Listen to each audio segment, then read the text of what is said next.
안녕하세요. 조용표입니다.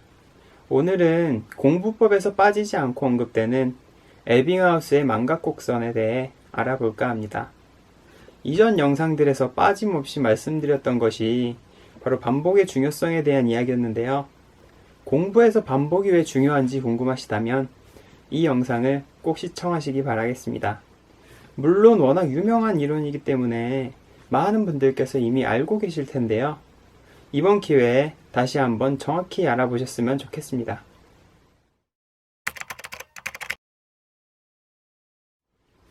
대부분의 심리학자들은 자신의 가설을 증명하는 실험을 할 때 다른 사람을 실험 대상으로 삼습니다. 그러나 에빙하우스는 이 실험을 하는데 자기 자신을 대상으로 삼았습니다. 그는 망각에 관한 실험을 했는데요. 암기하려는 문자나 숫자에 연속성이 있을 경우에는 암기 대상을 더 잘 기억할 수 있기 때문에 무의미한 단어를 만들어 암기하는 실험을 했습니다. 예를 들면 애플이라는 단어는 외우기 쉽지만 FKSD 같은 무의미한 단어는 아무런 의미가 없어 암기에 다른 영향이 미치지 않기 때문이었습니다. 그는 이렇게 무의미한 단어들을 암기하고 암기한 단어들이 얼마나 오랫동안 기억에 남아있는지를 시험했습니다.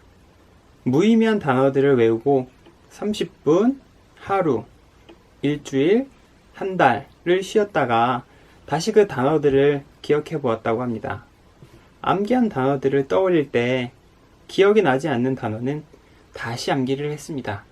그랬더니 처음에 외울 때보다 두 번째 외울 때 암기하는 데 걸리는 시간이 더 적게 들었다고 합니다. 이렇게 반복적으로 암기를 하면서 암기하는 시간이 얼마나 절약되는지를 기록했습니다. 그리고 그는 기억의 상실량도 측정했습니다. 암기했던 내용이 일정 시간이 지날 때마다 얼마나 사라지고 얼마나 남는지를 확인했는데요. 암기를 하고 20분이 지난 후에는 이미 암기한 내용의 48%가 이미 사라지고 없었다고 합니다. 시간이 지날수록 암기한 내용이 기억에서 점차 사라져 갔다고 합니다. 암기한 내용 중 단 20%의 내용만이 기억에 영구적으로 저장되었다고 하는데요. 이 실험 결과를 그래프로 나타낸 것이 바로 에빙하우스의 망각곡선입니다. 이 그래프는 많이 보셔서 익숙하실 텐데요. 에빙하우스의 이론에 따르면 아무리 열심히 공부를 하더라도 공부한 내용의 20%만이 기억에 남는다고 하니 내가 이러려고 공부를 했나 자괴감이 들 지경입니다. 그러나 다행인 것은 이 수치는 무의미한 자료로 학습했을 때의 결과라는 것입니다. 의미가 있는 자료로 학습했을 경우 이보다는 훨씬 나은 기억력을 보인다고 합니다. 그럼에도 열심히 공부한 내용이 결국은 머릿속에서 사라진다고 하니 안타까울 뿐입니다.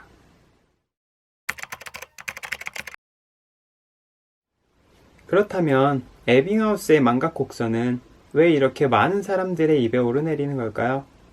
그것은 바로 반복의 중요성과 관련이 있기 때문입니다.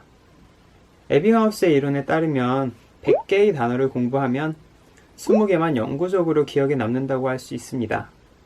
그러나 100개 중에 어떤 단어 20개가 머릿속에 남아있는지를 알아내기는 어렵습니다. 그렇기 때문에 우리는 모든 내용을 새로 공부하는 방법과 머릿속에 영구적으로 남아있는 20%의 단어를 골라내는 방법 사이에서 타협점을 찾아야 합니다. 쉽게 말해 처음 100개의 단어를 암기하고 시간이 지난 뒤 암기했던 100개의 단어를 다시 기억해내는 일을 반복하면 된다는 것입니다. 이 과정에서 기억에 남는 단어와 잊혀진 단어를 분류해낼 수 있습니다. 분류를 한 다음에는 잊혀진 약 80개의 단어만 다시 반복해서 암기하면 됩니다. 앞에서도 말씀드렸지만 두 번째 암기할 때는 첫 번째 암기할 때보다 상대적으로 시간이 덜 소요된다고 합니다. 이렇게 공부를 하고 공부한 내용을 검증하고 기억에 남는 내용과 잊혀진 내용을 분류해 잊혀진 내용을 반복해서 공부하면 된다는 것이 에빙하우스의 망각곡선 이론의 핵심입니다. 지금까지 에빙하우스의 망각곡선에 대해 알아보았는데요. 에빙하우스의 망각곡선이 왜 중요한지 정확히 이해하셨나요? 무식하게 모든 내용을 다 다시 반복 학습할 것이 아니라 잊혀진 내용을 위주로 반복 학습한다면 더 짧은 시간을 들이면서 더 많은 내용을 기억에 남길 수 있겠습니다. 이번 영상은 여기에서 마칠 텐데요. 다음 영상에서는 이 에빙하우스의 망각곡선 이론을 활용한 학습 카드 공부법에 대해서 알아보도록 하겠습니다.